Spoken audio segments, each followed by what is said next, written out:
كم إن شاء الله من الطالبين بصقر الحسين مقوليه الإمام المهدي من آل محمد عليهم السلام.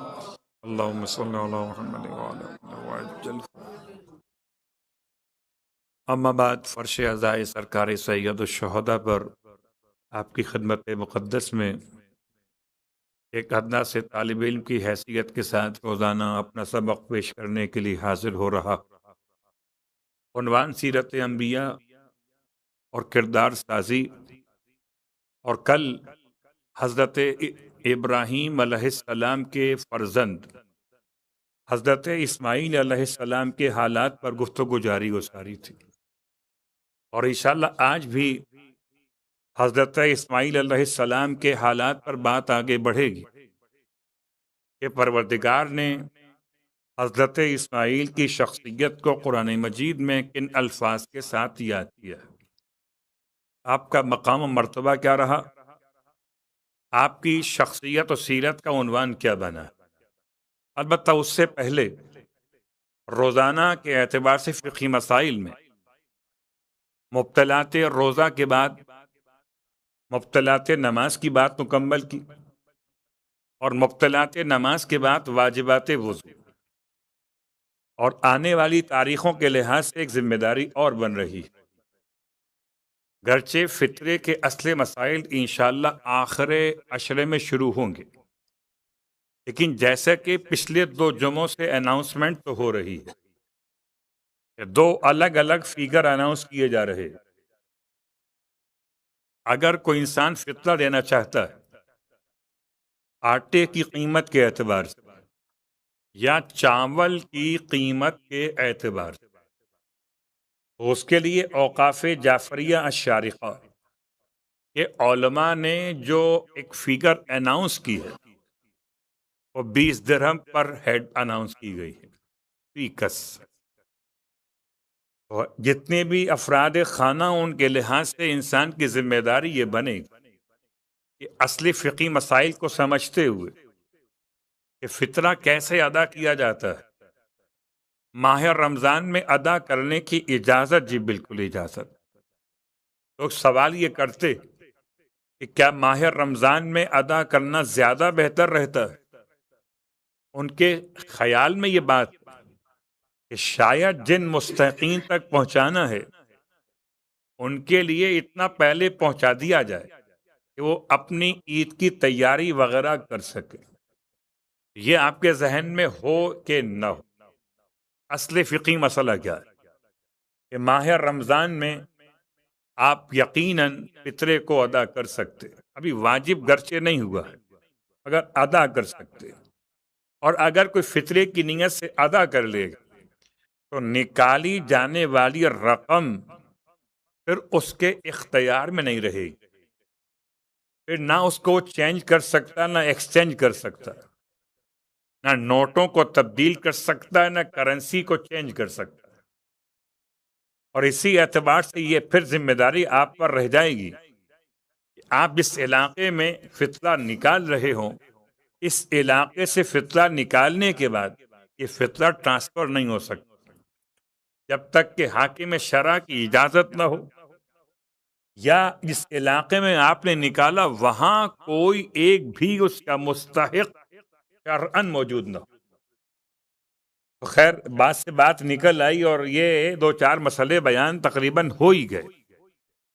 اس کے علاوہ ایک اور اناؤنسمنٹ کیا گیا تھا کہ 20 درہم الگ ہے، 25 درہم الگ. یہ 25 درہم کیا ہے؟ یہ ہے اس اعتبار سے کہ 3 کلو گرام کھجور کی قیمت. اب اگر کوئی انسان چاہے تو نارمل 20 درہم کے لحاظ سے فی کس پر ہیڈ فطرے کو ادا کرے، یہ بھی کافی ہے. اور اگر افضل چاہتا ہو تو افضل فطرہ ہے کھجور کی شکل میں دینے کو، تو 25 درہم یعنی 5 درہم فضیلت کے نام سے. پھر یاد رکھیے یہ معلوم ہونا آپ کو ضروری ہے کہ آپ جو نکال رہے تھے 20 درہم، کہ کس قیمت کی بنیاد پہ نکال رہے تھے، آٹے کی یا چاول کی؟ اور اگر 25 درہم نکال رہے تو کس چیز کی قیمت کے لحاظ سے نکال رہے؟ یہ اپنے مقام پر کتنی زیادہ نکال دیجئے، اللہ قبول کرنے والا نہیں چلے گا، آپ کو معین کرنا پڑے گا۔ اب معین کرنے کے بعد جو اضافی رقم ہے وہ صدقہ شمار ہو جائے گی، لیکن شرعی ذمہ داری آپ کی پوری ہو جائے گی اس خاص نیت کے اعتبار سے کہ 3 کلو آٹا یا اس کی قیمت، 3 کلو چاول یا اس کی قیمت، یا 3 کلو کھجور یا اس کی قیمت، تو یہ ذمہ داری ہے۔ لیکن اس کے ساتھ ساتھ ایک اور مسئلہ، اور یہ مسئلہ پیش آنے والا ماہ مبارکہ رمضان کی آخری راتوں میں، یعنی پورے آخری عشرے میں 2 مسئلے بہت پیش آتے ہیں۔ ایک تو واجبات کے بیان میں فطرہ، ایک سفر کے بیان میں اپنے وطن جانے میں یا زیارتوں پہ جانے کے اعتبار سے نماز کا اور روزے کا مسئلہ، اور تیسرا اہم مسئلہ جو واجب تو نہیں مگر مستحب ضرور ہے، کہ آخری عشرے میں غسل مستحب کے معاملات جو وہ کہاں جا کر ہمیں کفایت وضو عنایت کرتے ہیں، اور اس کے ساتھ ساتھ بہرحال قرآن مجید لوگ مکمل کر رہے، تو اب ماہ رمضان کے تقریباً 15 دن کے بعد سے شاید اب وہ تلاوت کا زمانہ شروع ہو چکا ہوگا جس میں سجدے واجب کی آیتیں قریب آ رہی ہوں گی۔ تو آج تو انشاءاللہ چند جملے میں آپ کی خدمت میں پیش کر دیتا ہوں کہ غسل مستحب، چونکہ اسی ہفتے میں جو آنے والا شروع ہوگا یہ مسائل پیش آئیں گے، آپ سب کے سب جانتے ہیں۔ غسل مستحب ایک ایسا غسل ہے اس میں ثواب، قربت خدا، نیت غسل توبہ، نیت تشکر پروردگار، ان الفاظ کو ایڈ کیا جا سکتا ہے۔ غسل مستحب میں یہ سارے الفاظ کو ایڈ کر کے ایک غسل ترتیبی، سر اور گردن کا الگ سے دھونا، اس کے بعد بدن کو 2 حصوں میں دھونا، دایاں حصہ پہلے اور اس کے بعد بایاں حصہ، یہ آپ کو معلوم ہے۔ بس ایک اشارہ مکمل ہوا، لیکن چونکہ ماہ رمضان میں کون کون سی راتیں ایسی ہیں، یہ بسا اوقات آج کل تو ماشاءاللہ واٹس ایپ کا دور، سوشل میڈیا کا دور ہے، اتنی تیزی کے ساتھ مسائل آ رہے ہوتے ہیں، تو کبھی یاد رہ پاتے ہیں اور کبھی یاد نہیں رہ پاتے، تو میں نے چاہ کے پہلے سے مکمل کر لیں۔ آغا سیستانی کے نزدیک اور دیگر بعض مراجع عظام کے نزدیک غسل مستحب کو 2 حصوں میں تقسیم کیا گیا۔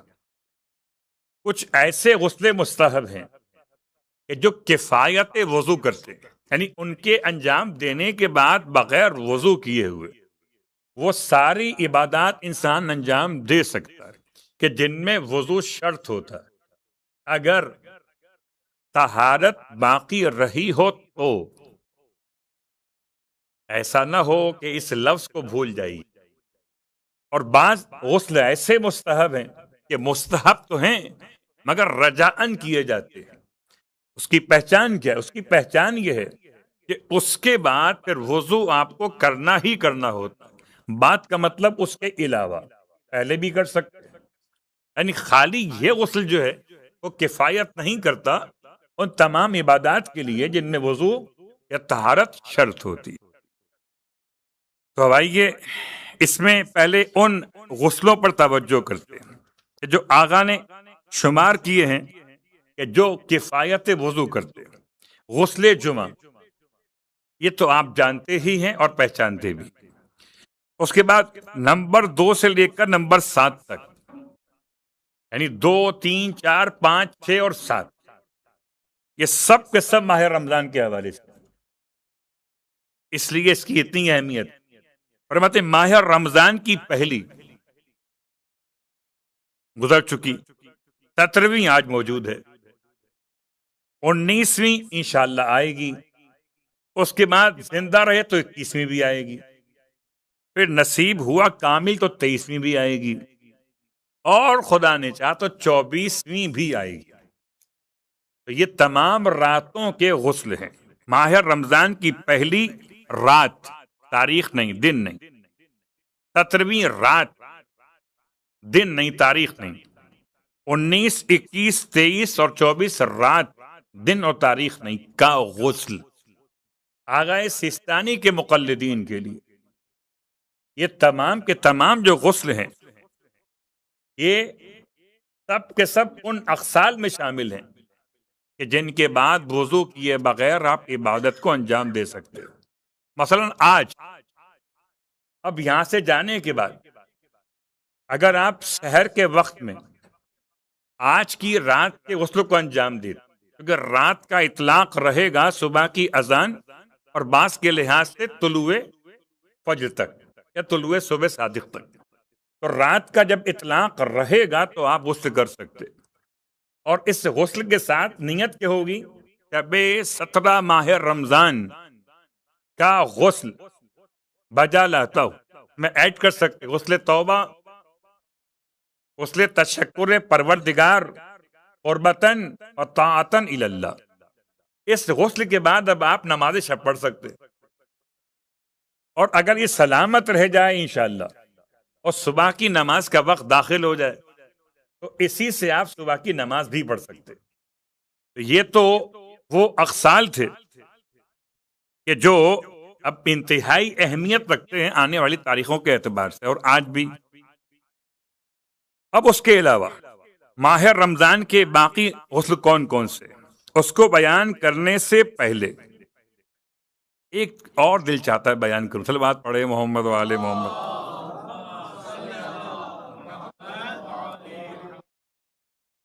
اور وہ کرتا ہوں بعد میں بیان۔ فقہا نے جن اغسال کے حوالے سے بیان کیا کہ ان کے بعد آپ کو یا ان سے پہلے ان کے ساتھ وضو بھی آپ کو کرنا ہوگا، ان میں ماہ رمضان کے کون سے اغسال ہیں؟ اغسال جمع غسل کی ہے۔ ماہ رمضان کی تمام طاق راتوں کا غسل، اور اس کی آخری دھائی کی تمام راتوں کا، تمام راتیں یعنی آخری عشرے کی ہر رات، طاق نہیں، ہر رات، شب 21 سے لے کر اور آخری شب تک تمام راتوں کا غسل۔ شب عید کا موضوع الگ سے شامل ہوگا، اور اس کی 23ویں رات کے آخری حصے کا دوسرا غسل۔ اب 23ویں رات کے پہلے حصے کا غسل الگ ہے، اور اس کے بعد وہ کفایت وضو کرتا ہے، لیکن 23ویں شب کے رات کے آخری حصے غسل الگ سے ہوگا، اور وہ کفایت نہیں کرتا۔ تو یاد رکھیے گا 23ویں شب میں 2 غسل بھی ہیں، ایک ابتدائی شب، ایک انتہائی شب۔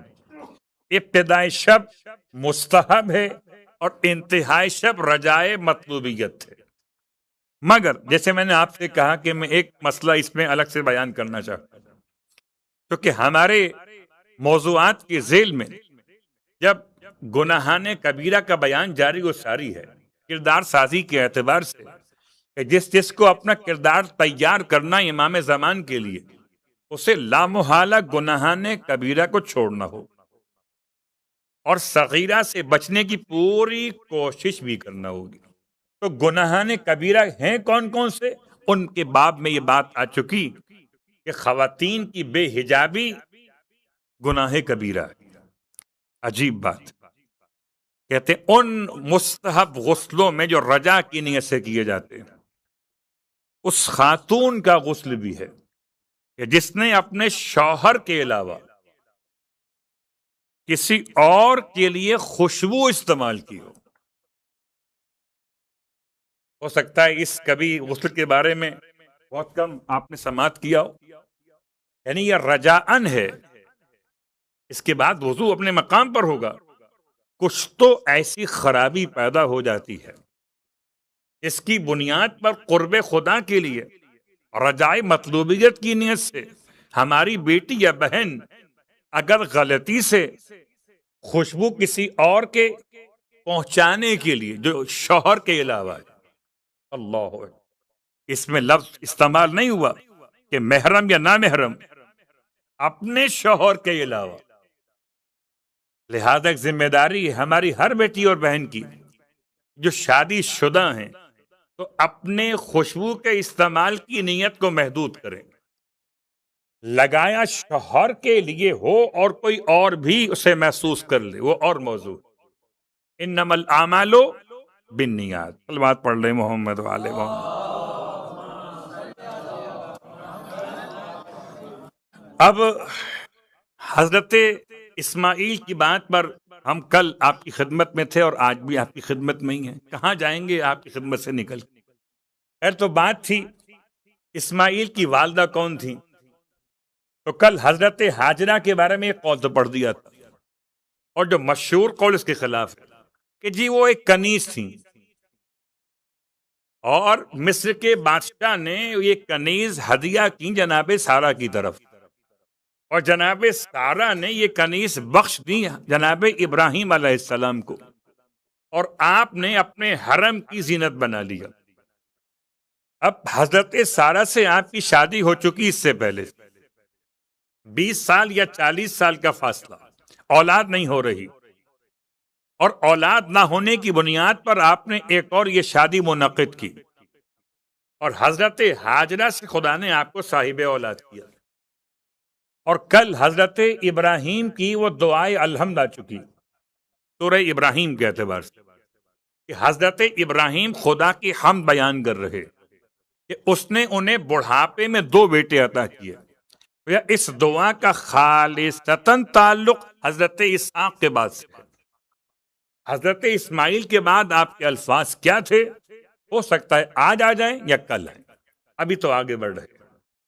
اور اس کے ساتھ ساتھ حضرت ابراہیم علیہ السلام کو خدا نے صاحب اولاد کیا تو اسماعیل نام رکھا کیوں؟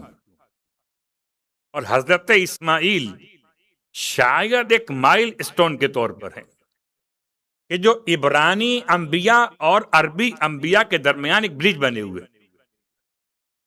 آپ کا ایک تعلق زبان عبرانی سے ہے اور ایک تعلق آپ کو زبان عربی سے ہے.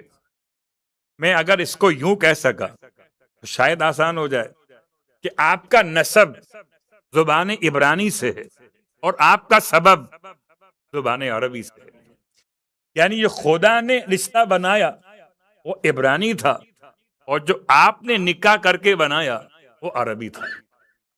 تو جو 2 زبانوں کی تہذیب کو جوڑ رہا اسے اسماعیل کہتے ہیں. اسماعیل علیہ السلام کی 5 صفات ان 2 آیتوں میں جو آج میں نے آپ کی خدمت میں پڑھی ہے. یہ بات یاد رکھیے، پورے قرآن مجید میں اسماعیل اس میں نبی خدا 12 مرتبہ آیا ہے. تو ایک ہمارے لیے 12 کا لفظ ہی کافی ہوتا ہے.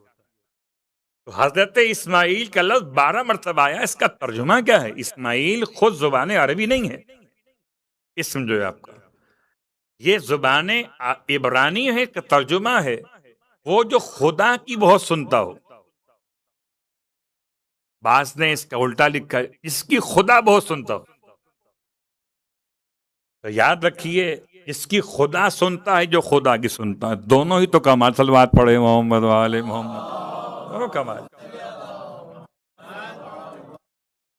اب میں کیا جملہ کہوں اردو کے لحاظ سے؟ سمیع اللہ. اسماعیل کا ترجمہ کیا ہوا؟ سمیع اللہ، اللہ کی سننے والا یا اللہ جس کی بہت سنتا ہو. اب اسماعیل نام کے 2 نبی ہیں، لیکن ایک نبی ایسے جو بنی اسرائیل سے ہے، اور یہ اسماعیل ان کی ہم بات کر رہے یہ بنی اسرائیل نہیں ہیں، یہ فرزند ابراہیم. تو فرزند ابراہیم یہ اسماعیل، وہ اسماعیل کون ہیں کہ جن کے نام کے بارے میں سین میم واو حمزہ یہ لام سموئیل، یا سواد میم واو حمزہ یا اور لام واسطے سموئیل، سین سے یا سواد سے. میں نے اس لیے کھول کے پڑھ دیا کہ شاید تلفظ مکس نہ ہو رہا، سین الگ سواد الگ. تو اسماعیل کے 2 نام یہ آ گئے، وہ اسماعیل. اور ایک تیسرا استعمال ہوا آپ کے لیے شین کے ساتھ، یعنی شموئیل، 3 نام ہو گئے وہ زبان عبرانی کے، اور یہ حضرت موسیٰ کی اولادوں میں، یعنی کہ قوم بنی اسرائیل میں ایک نبی گزرے. اب بعض نے ان کو ذوالکفل کہا، وہ الگ موضوع. یہ اسماعیل تھے. ان 2 آیتوں کے بارے میں اختلاف پایا جاتا ہے. کون سی 2 آیتیں؟ سورہ مریم کی آیت نمبر 54 اور 55، یعنی 54 اور 55 نمبر کی آیت. الفاظ کیا ہے؟ وَاذْكُرْ فِي الْكِتَابِ، اور یاد کرو کتاب کے اندر، اسماعیل. ان 12 مقامات میں سے خاص مقام یہ کہ کتاب میں یاد کرو اسماعیل کو. اب چونکہ میرا موضوع خالص تفسیر قرآن نہیں ہے، ورنہ اس کتاب سے مراد کون سی کتاب ہے اور اس یاد سے مراد کون سی یاد ہے؟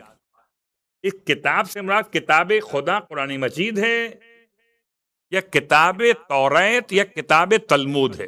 خیر، اِنَّهُ كَانَ صَادِقَ الْوَعْدِ. اسماعیل کو یاد کرو. کیا تھے اسماعیل؟ اسماعیل تھے کانا صادق الوعد، اپنے وعدوں پر سچے تھے. جو وعدہ کر لیتے تھے اسے پورا کرتے تھے. صادق الوعد. وَكَانَ رَسُولًا نَبِيًّا، اور آپ رسول بھی تھے اور نبی بھی تھے. ہو سکتا ہے ترتیب یہاں برعکس ہو کہ نبوت پہلے ملتی ہے اور رسالت بعد میں ملتی ہے، لیکن ترتیب بیان لازم نہیں کہ ترتیب مراتب سے ہو. یہ قرآن کا حسین انداز ہے کہ ہے کلام نثر میں مگر شعروں سے اچھا دکھائی دیتا ہے. تو شاید ترتیب اس لحاظ سے بدلی گئی. صلوات پڑھیں محمد و آل محمد.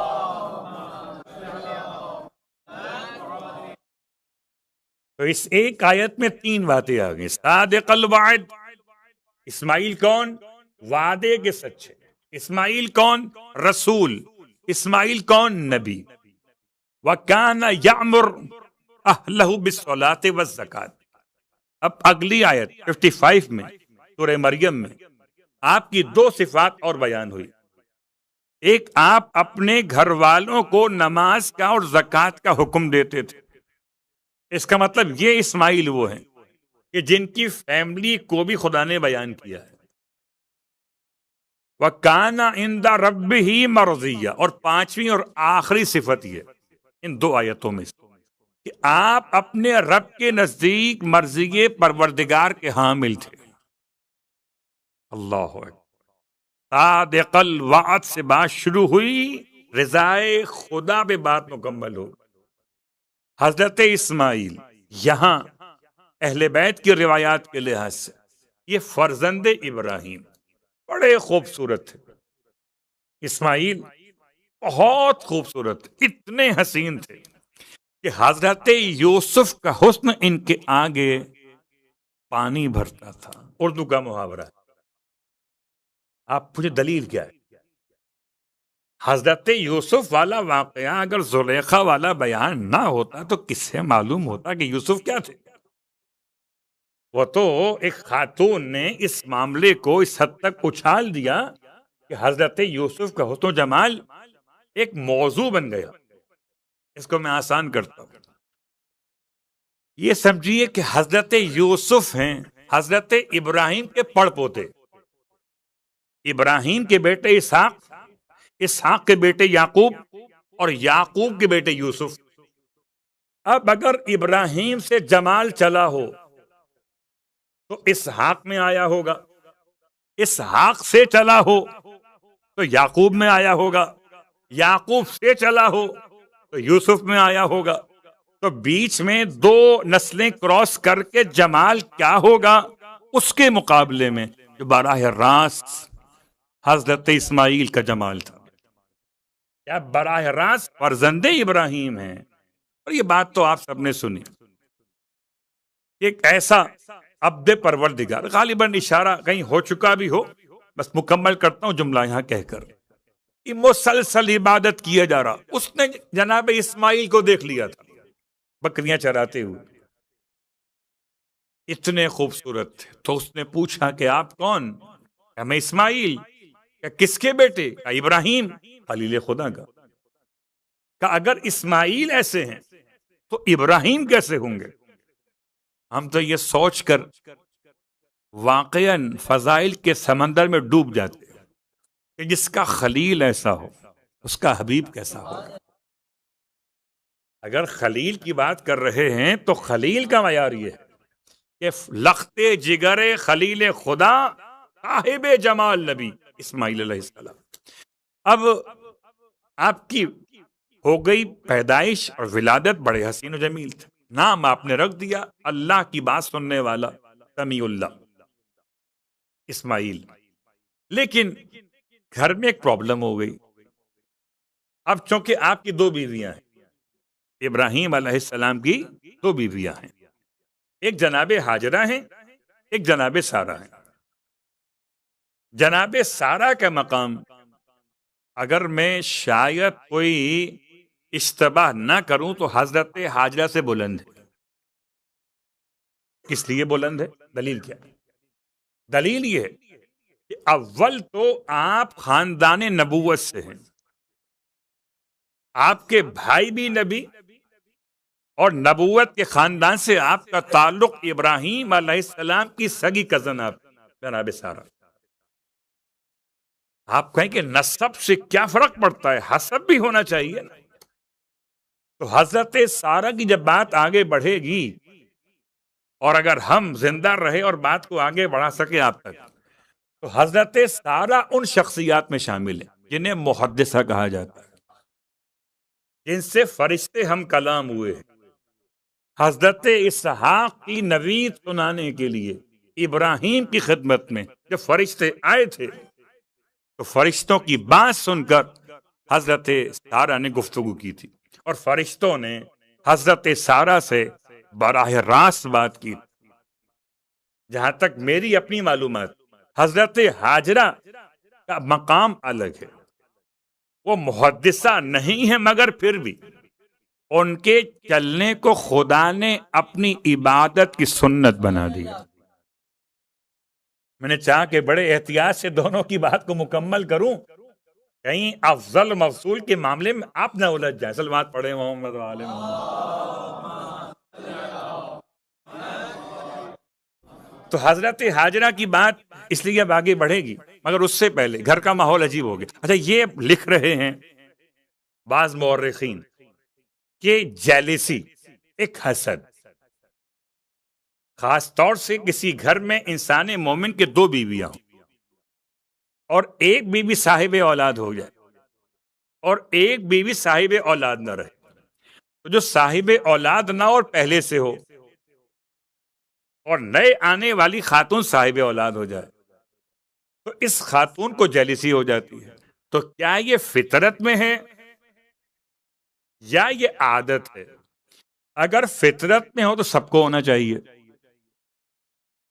اور اگر عادت ہے تو فطرت میں نہیں ہے تو کہیں کمال بلند ہوگا تو یہ چھوٹی بات پیچھے رہ جائے گی. میں یہ سمجھتا ہوں روایات اہل بیت کے لحاظ سے اگر فرشتے اس سے ہم کلام ہوں تو کیا وہ جیلیسی جیسے مرض میں مبتلا بھی ہوں گے؟ اللہ اکبر. روایات اہل بیت سے ثابت نہیں کر سکتا کہ حضرت سارہ نے کہیں اشارتاً کنایتاً کوئی بات کہی ہو جناب ہاجرہ کے لیے. ارے جناب ہاجرہ کو یوں سمجھیے اپنے ہاتھوں سے دلہن بنا کر حضرت ابراہیم کی حرم میں لایا کون؟ اللہ اکبر، جناب سارہ. تو جو اپنے ہاتھوں سے دلہن بنا کے مشکل کیا؟ مشکل ہے کہ اسرائیلیات اور جھوٹی روایات اور اس پر سرکار ختمیہ مرتبت کے گھر میں خواتین کے مسائل کو ایک معیار بنا کے سب پر قلم چلا دیا. بھئی ان کا کیا ایسا تو وہاں بھی صلوات پڑھے محمد و آل محمد.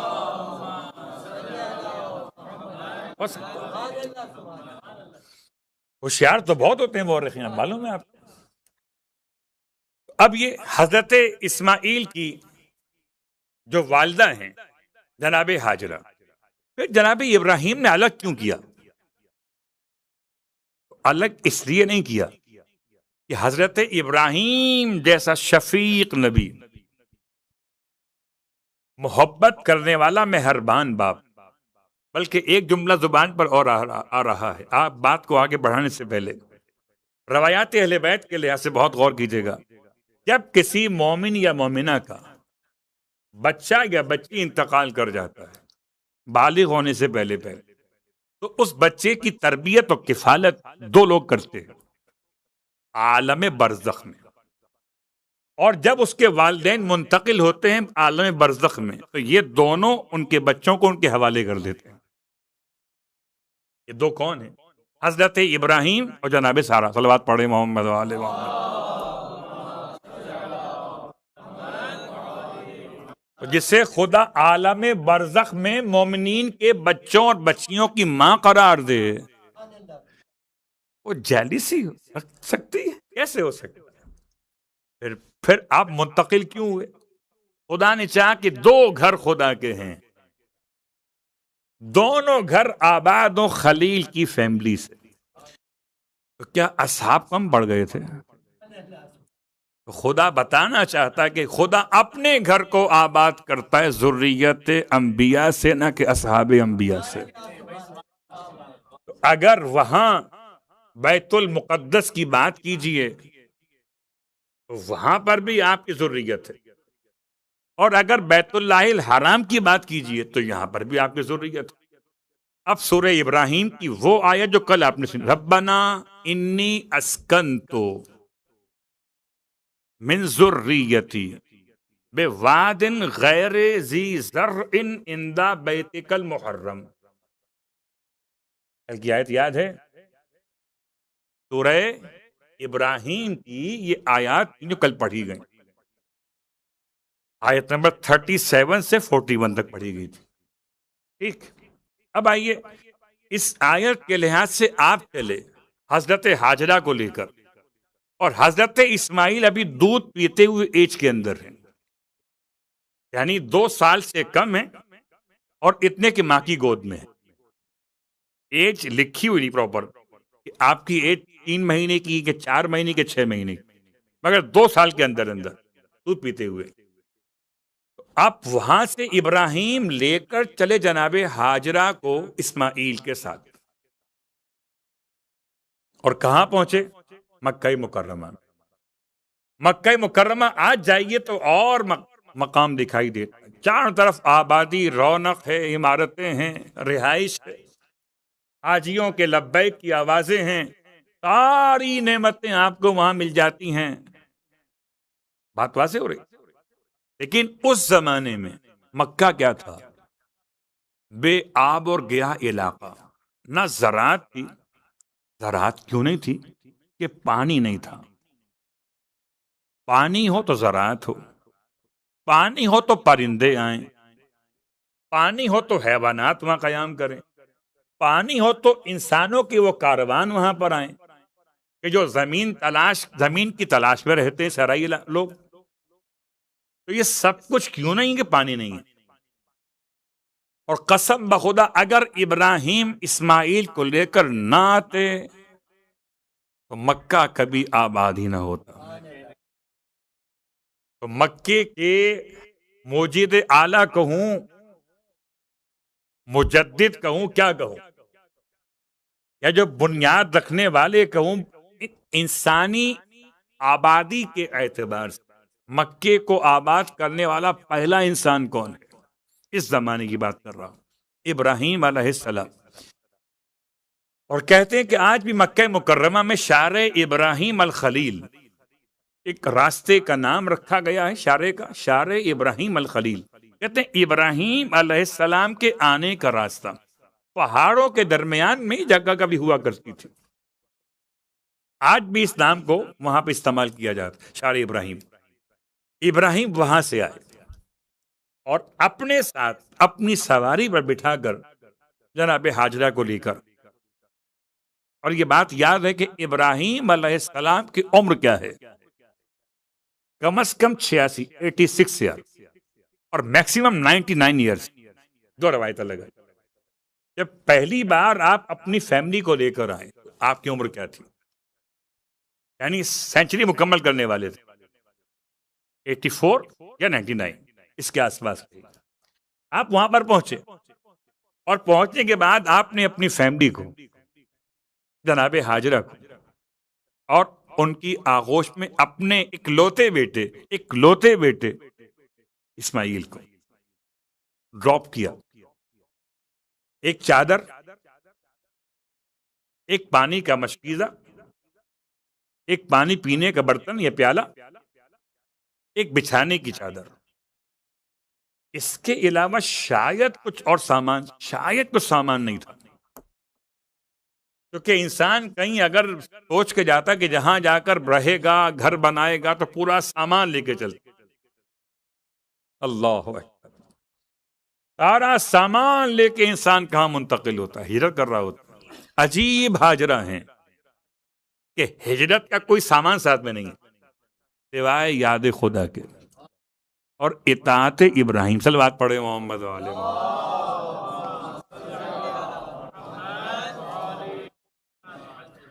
ہجرت کا کوئی سامان ساتھ میں نہیں ہے. کتنا فاصلہ بیت المقدس شام کے علاقے سے، فلسطین کے علاقے سے، اور کہاں؟ مکہ مکرمہ. اور آپ پہنچ گئے، ان کو ڈراپ کیا.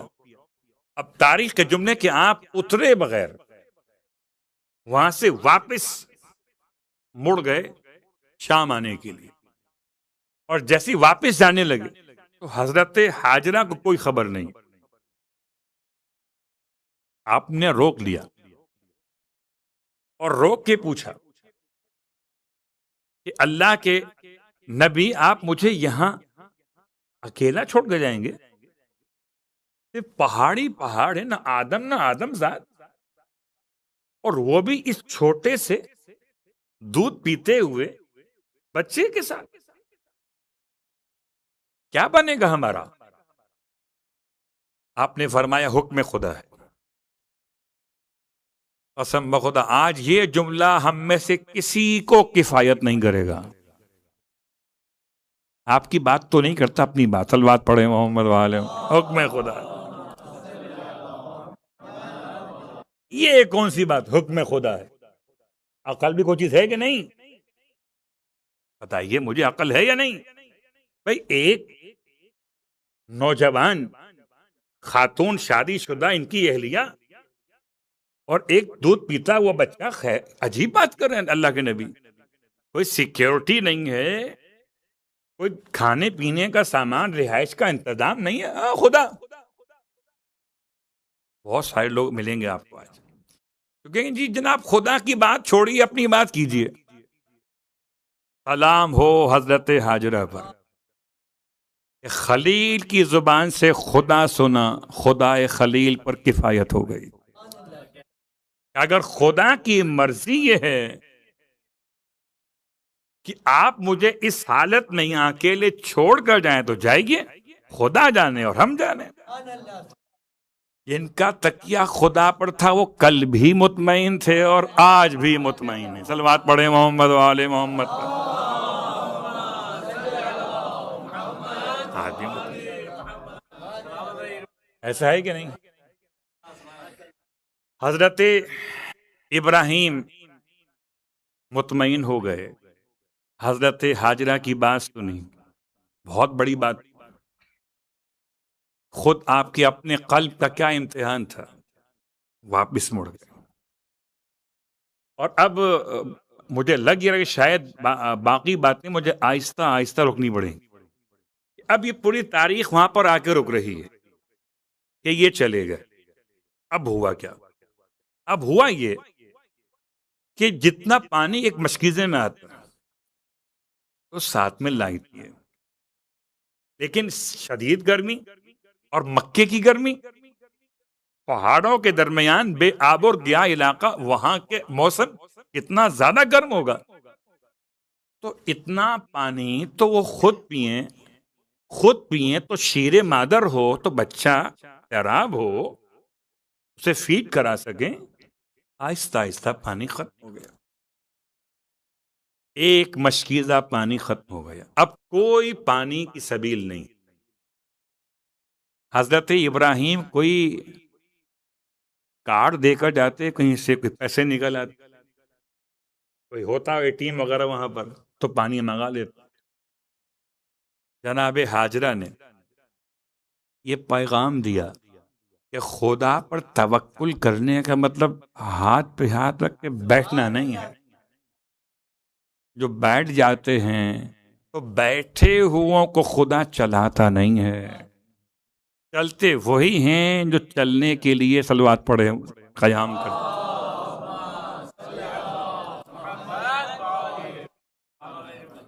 حضرت تارا بیٹھ گئیں، کوئی ہوتی ہم جیسے لوگ بس بیٹھ کر دعائے توسل پڑھتے، اللہ پانی بھیج دے گا.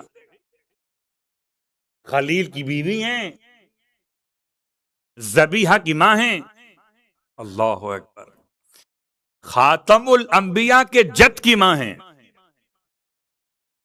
ہاتھ پہ ہاتھ رکھ کے بیٹھی نہیں، دعائے توسل نہیں پڑی، کوشش کی. اور خدا کوشش کرنے والوں کی کوشش کامیاب کر دیتا ہے. اب ایک خاتون کیا کر سکتی ہے؟ پانی تلاش کیا، آپ اٹھ کے، یہ بالکل واقعہ ہے، خانہ کعبہ نہیں تھا، خانہ کعبہ نہیں تھا، اس کی بنیادیں بھی مٹی میں چھپی ہوئی تھیں، مگر ابراہیم جانتے تھے، خدا تو جانتا ہی تھا، تو اس کے قریب آپ کو اتارا تھا. اور آج جہاں ہجر اسماعیل ہے، لفظ ہجر کا مطلب کیا ہے؟ ہجر کا مطلب ہے آغوش، حضانت، پرورش. ایک حجر ہے، حجر کہتے ہیں پتھر کو جو چٹان کی طرح سخت ہو، اس پتھر کو حجر کہتے ہیں. ایک حجر ہے اور ایک ہجر ہے. حجر اور ہجر کے معنی ایک ہیں، بلندی، عقل، مرتبہ اور آغوش.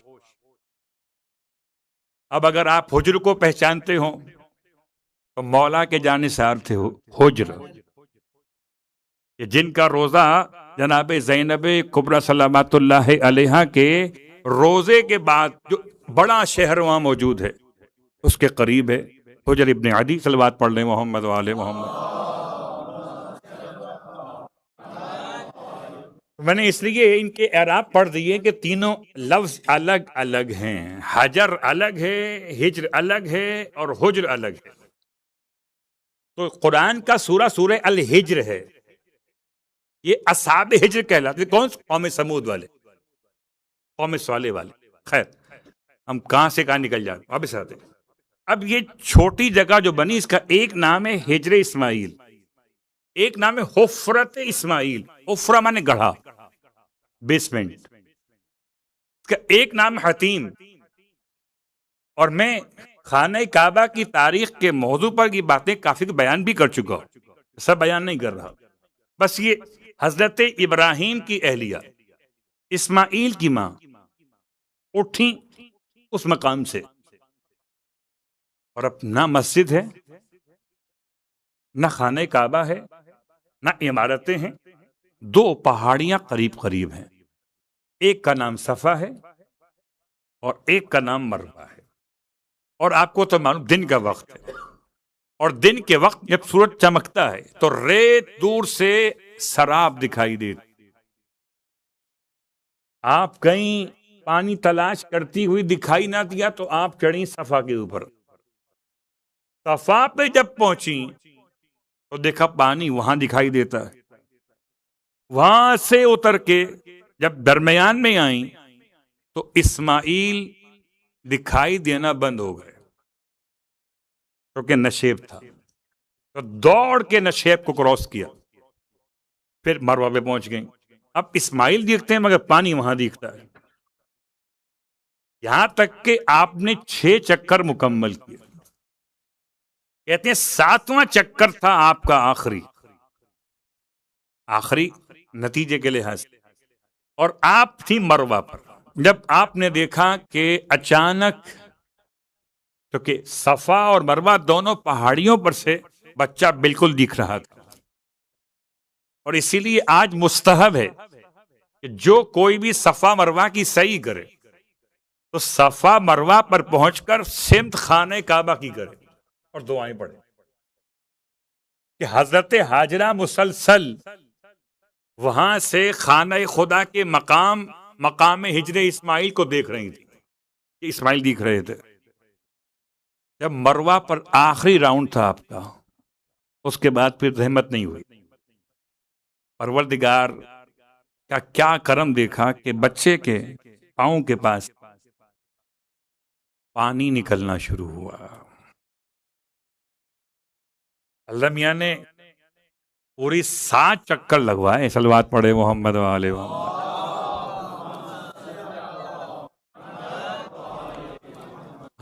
ہم اس میں کہ ایک چکر میں کام ہو جائے.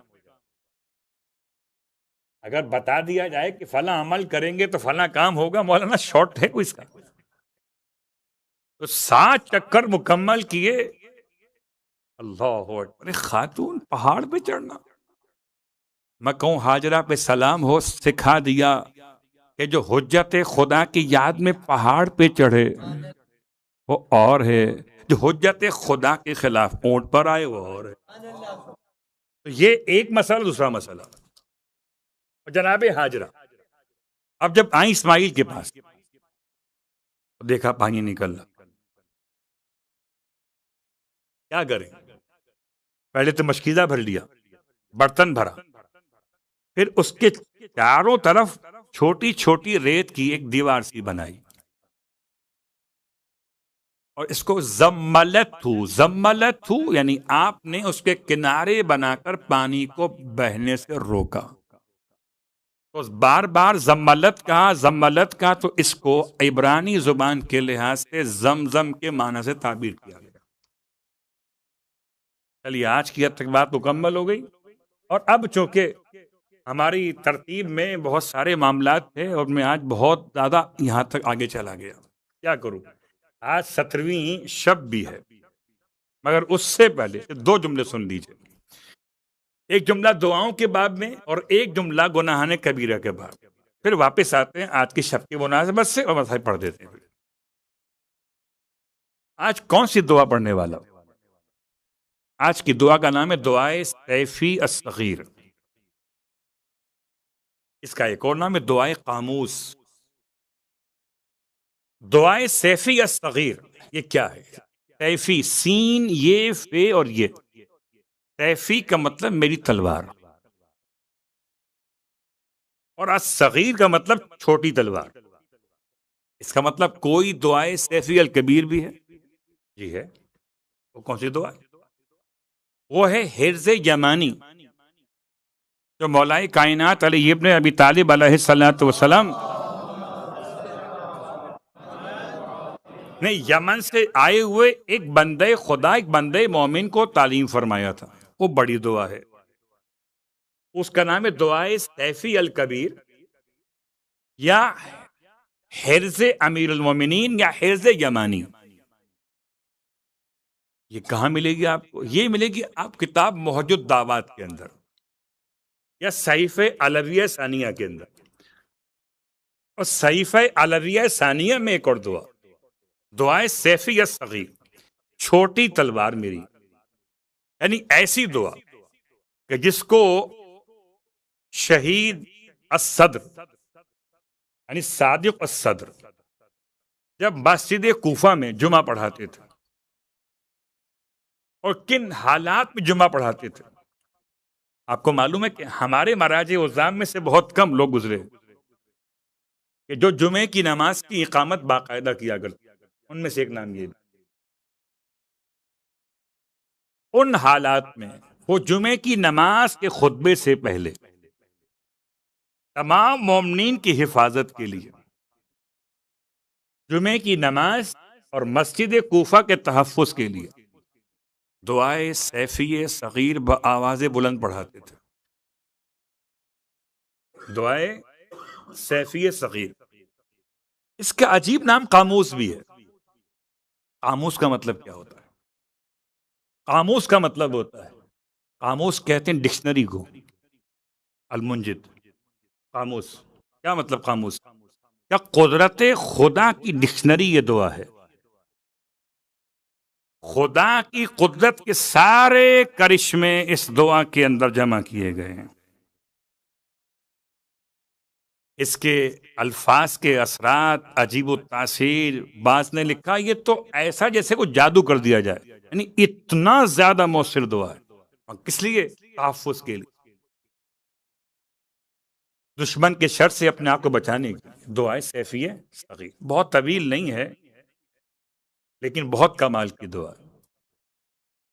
اور آپ میں سے جو اس کے بارے میں پڑھنا چاہے تو کہاں ملے گی؟ تو میں نے آپ سے پہلے وعدہ کیا ہوا ہے کہ اس سال تو وہی دعائیں میرا موضوع ہیں جو مفاتیح الجنان کے انڈیکس میں موجود ہیں. تو مفاتیح الجنان کے کتاب دعا میں یہ دعا موجود، دعائے سیفی الصغیر. تو اس کو پڑھیے حاجات کی برابری کے لیے. اس کے اعمال الگ الگ ہیں، کو ٹچ نہیں کر رہا کہ 7 دن کا عمل، 99 ٹائم پڑھنے کا عمل، 40 مرتبہ پڑھنے، وہ تمام اعمال اپنے مقام پر. ایک کم از کم ذکر خدا کے لیے اور اپنے جان اور مال و عزت و آبرو کی حفاظت کے لیے جیسے پڑھتے ہیں ناد علی ویسے پڑھیے دعائے علی. صلوات پڑھے محمد و آل محمد.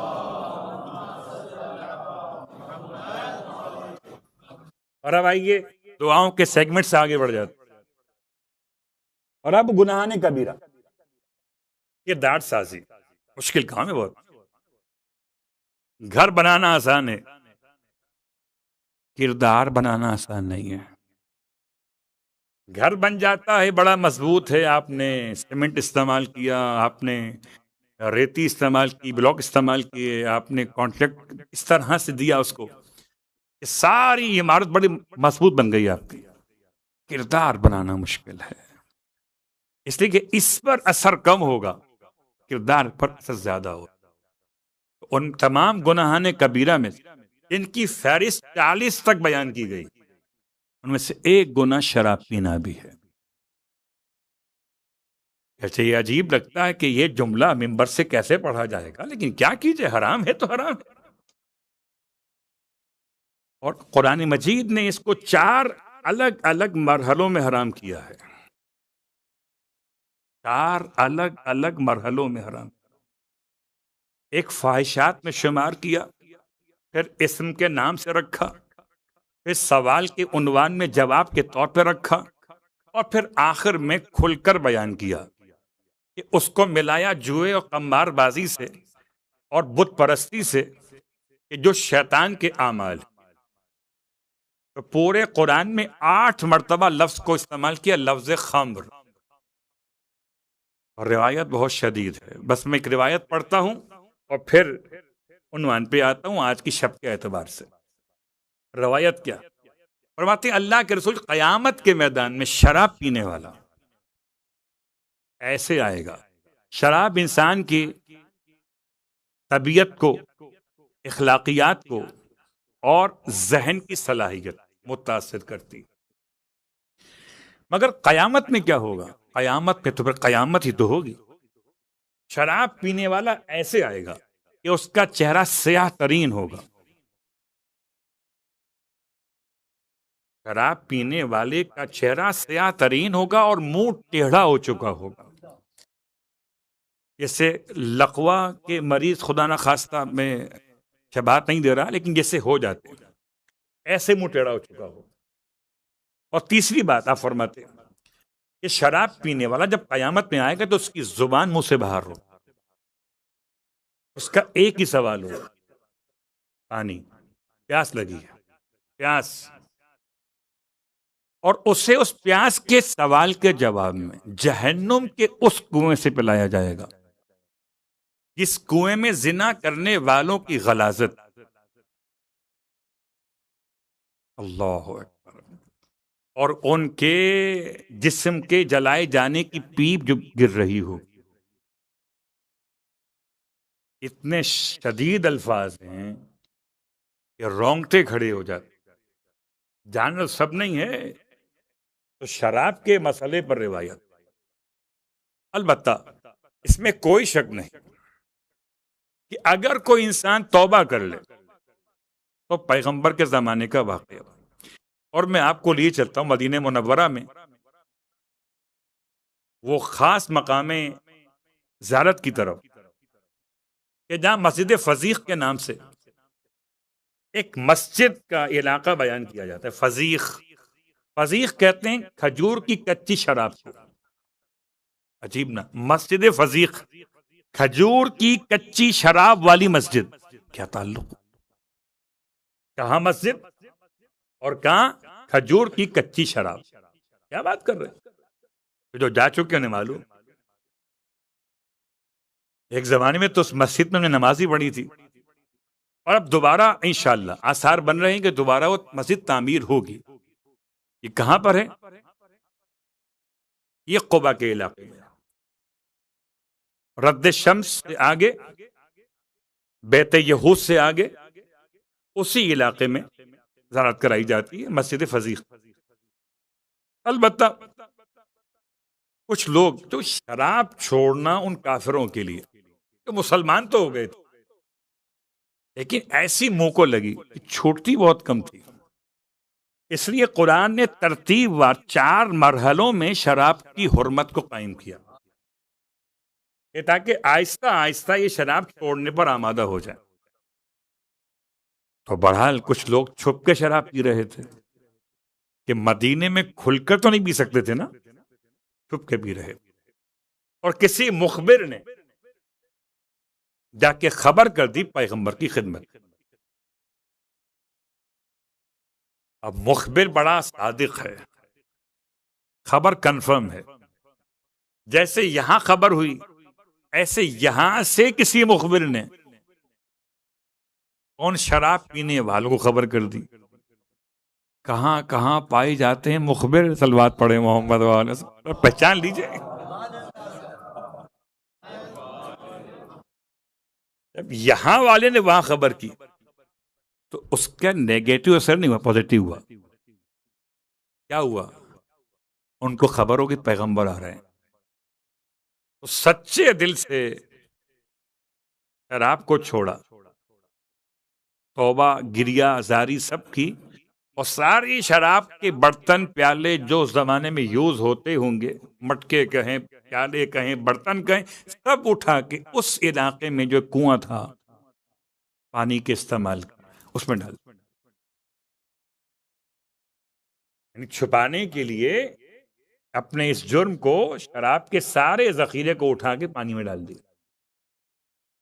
اب اس کنویں میں پانی تھا کہ نہیں تھا وہ الگ موضوع ہے، لیکن تھا وہ کنواں، اوپر سے ڈھک دیا اس کا ڈھکنا یا کور.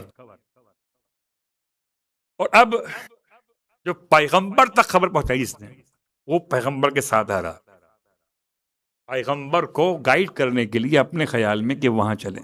پیغمبر چاہتے ہیں شریعت نافذ کریں اور کوئی شریعت کو اس طرح پامال نہ کرے کہ شراب پینے بیٹھ جائے.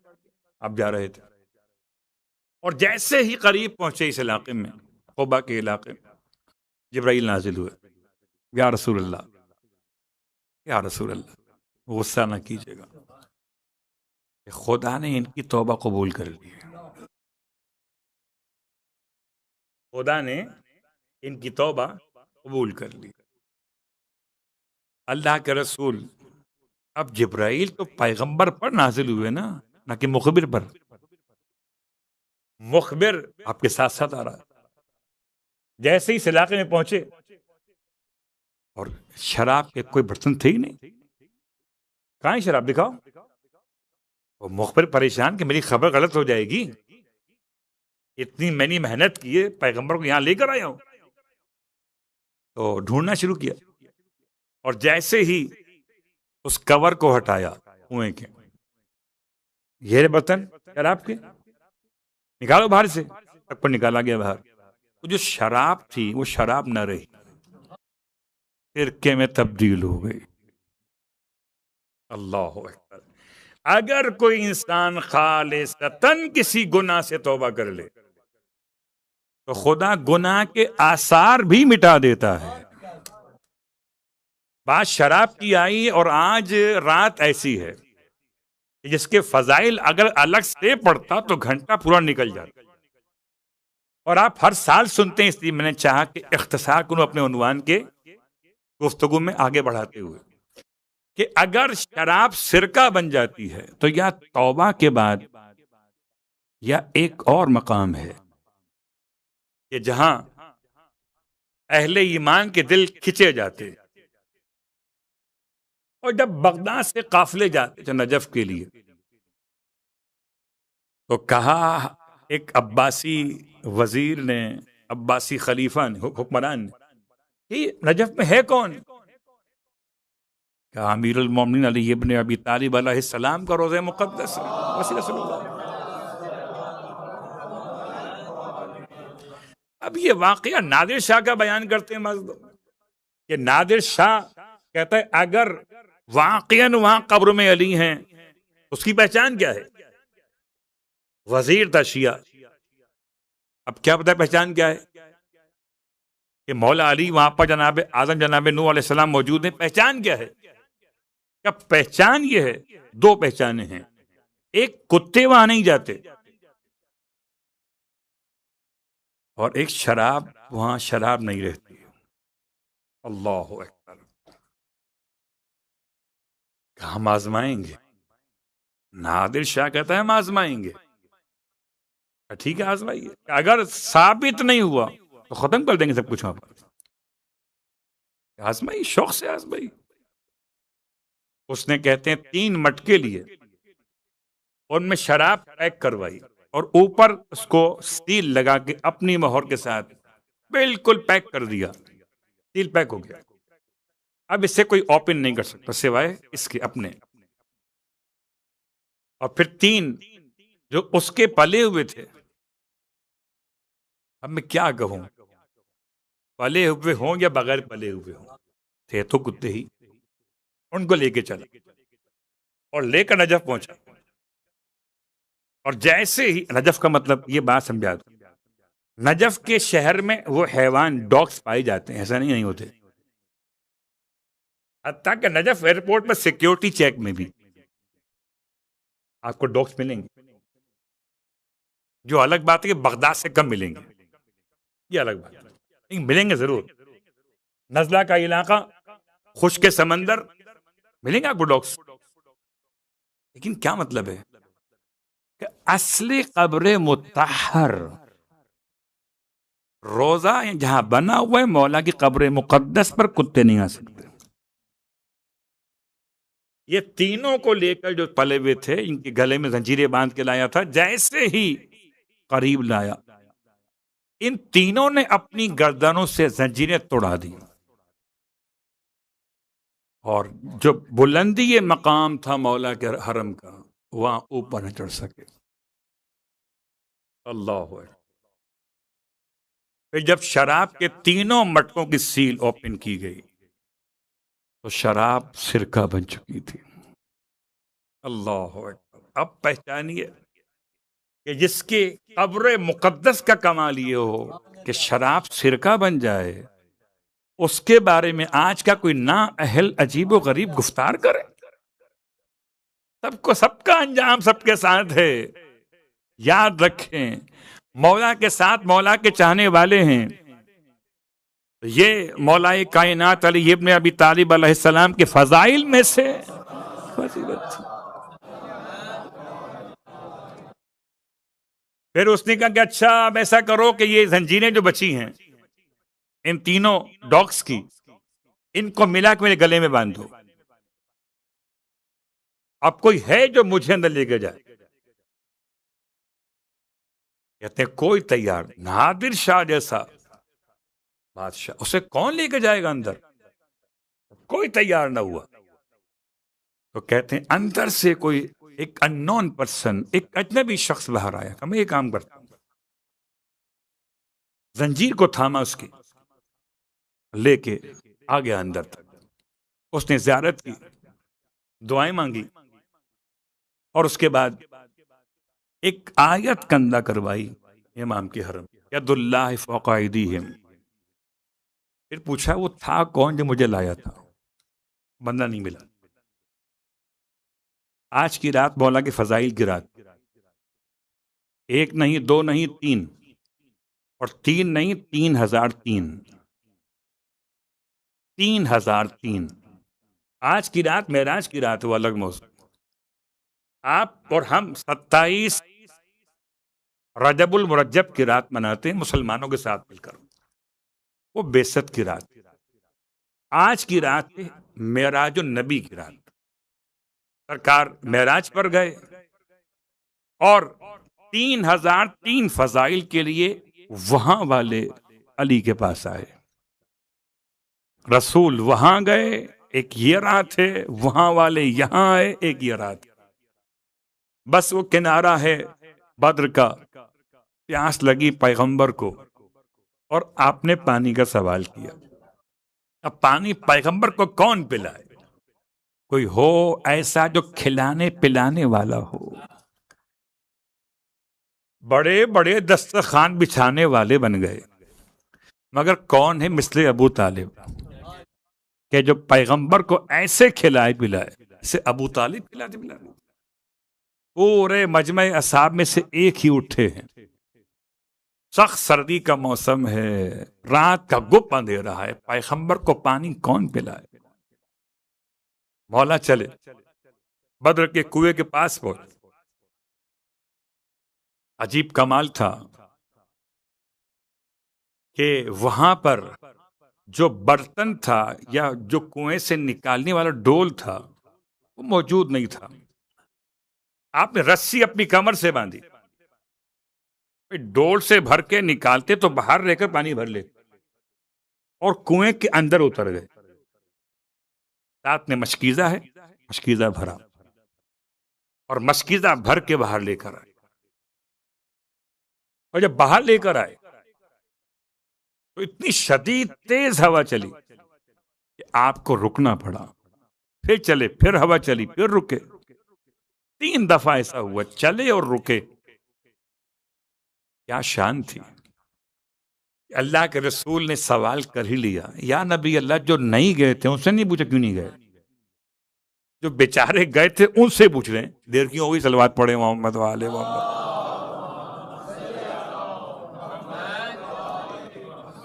بھائی اسکول میں داخلہ ہی نہ لے، اس سے کون پوچھے گا کیوں نہیں آئے؟ اس سے پوچھے گا نا جس نے داخلہ لیا ہو کہ لیٹ کیوں ہو گئے۔ اللہ اکبر! آپ بتائیں گے یا علی، ہم بتا دیں؟ آپ نے سر جھکایا۔ اگر مولا خود بتاتے، لوگ کہتے اپنے منہ سے اپنی تعریف کر رہے۔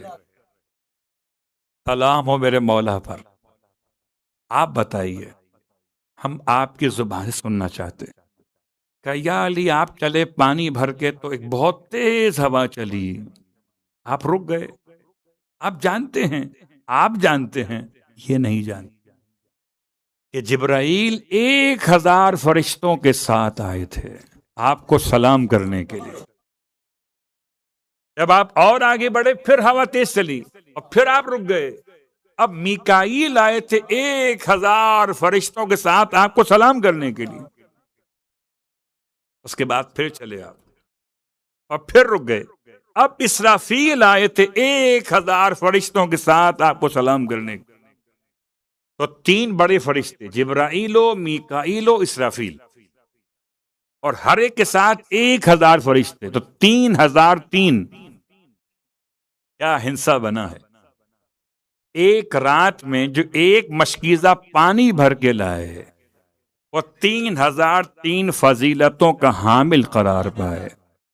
جو نبی کی پیاس بجھائے اس کو خدا ایسا بیٹا کیوں نہ عطا کرے جو نبی کے بچوں کی پیاس بجھائے۔ اس لیے کربلا میں حضرت عباس کے حرم کی پہچان ہے۔ پہلے کبھی باہر ہوتا تھا وہ، اب حرم کے اندر ہے۔ کیا ہے؟ مشکیزہ، اور مشکیزے کو کہتے ہیں قربہ۔ ابو القربہ مولائے کائنات کا عنوان لیلت کے اعتبار سے، اور یہاں مولائے عباس علیہ السلام کے بارے میں آپ کے فضائل کے اعتبار سے۔ اب پانی بھر کے جب لے کے چلے تھے، ایک مشکیزہ پانی تھا، اور آپ یہ سنتے ہیں نا مسائل میں کہ جب پوچھا تھا ہرملا سے کہ تو نے کربلا میں کون سے ستم ڈھائے ہیں؟ تو حرملہ کہتا تھا کہ اے امیر، مجھ سے میرے مظالم نہ پوچھ، جو چاہے تو سزا دے دے، کیا تجھے بتانا تو پڑے گا؟ یعنی ظالم خود پریشان ہے، کیسے زبان سے کہے اس نے کیا کیا۔ ان میں سے ایک تیر تو وہ تھا جو پیاسے کو مارا تھا، اور ایک تیر وہ تھا جو 6 مہینے کے بچے کو مارا تھا، اور ایک تیر وہ تھا جو مشک سکینہ کو مارا تھا۔ اللہ اکبر۔ حضرت عباس کی کیا کیفیت تھی، بازو کٹ گئے لیکن فرق نہیں پڑا، نہ علم کو گرنے دیا، نہ مشکیزے پہ آنچ آنے دی، مگر خون تو بہتا رہا دونوں بازوؤں کے کٹنے پر، مگر عباس کے عزم و ارادے میں کوئی لغزش نہ آئی، واپس پلٹنے کا خیال نہ آیا۔ لیکن جب ظالم نے مشک سکینہ پہ تیر مارا، ایسا لگا کہ خون سے زیادہ کوئی قیمتی پانی تھا، ارے جو بہنے لگا۔ اجرکم علی اللہ، رونے والوں بس آخری جملے۔ حضرت عباس کے نام پر آپ نے گریہ کیا، آج کی رات خدا قبول کرے آپ کی گریہ۔ مجلس تمام ہو گئی، بس ایک جملہ سن لیجئے کہ پانی آیا ہے ان یتیموں کے پاس، مگر کب آیا؟ شام غریبہ میں آیا۔ اور جب پانی آیا ہے نا تو جناب زینب کبریٰ نے چھوٹی شہزادی سکینہ کا شانہ ہلایا کہ بیٹی اٹھیے، پانی آ گیا۔ بچی نے پانی کی خوشی پر کوئی ظاہر نہ کی، فرمایا اے پھوپھی مگر چچا عباس واپس آ گئے۔ فرمایا چچا تو نہیں آئے، ارے ہور کی زوجہ یہ حاضری کا پانی لائی ہے۔ بچی کہتی پھوپھی اماں آپ بھی تو بڑی پیاسی ہیں، پہلے آپ پی لیجئے۔ بچی کہتی ہے اچھا لائیے پھوپھی اماں مجھے دے دیجئے۔ جب کہا نا آپ نے کہ بیٹی پہلے بچوں کو پانی دیا جاتا ہے